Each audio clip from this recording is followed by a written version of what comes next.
Ang sarap naman nito.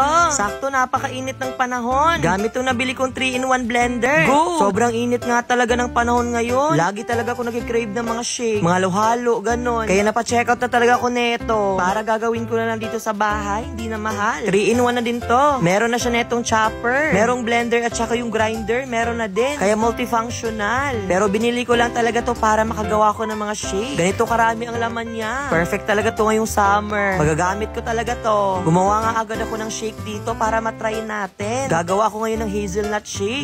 Ganon. Nilagay ko lang tong hazelnut powder or chocolate powder. Saka ako nilagyan ng yelo. Tube ice nga dapat ilagay para mabilis siyang madurog. Sunod naman tong gatas para creamy. Tsaka nagdagdag lang ko ng onting asukal. Tsaka ko siya binenend. Ganon lang kadali, mi. Inantay ko lang na madurog to. Ganon. Ganon lang siya kadaling gawin. Pwede din gumamit dito ng Milo. Pwede mo din tong gawing pang negosyo, bi. Sarap naman yarn. Ewan ko na talaga, bi, kung may initan ka pa dito. Summer na, mi. Dapat meron ka ng ganitong blender. Go!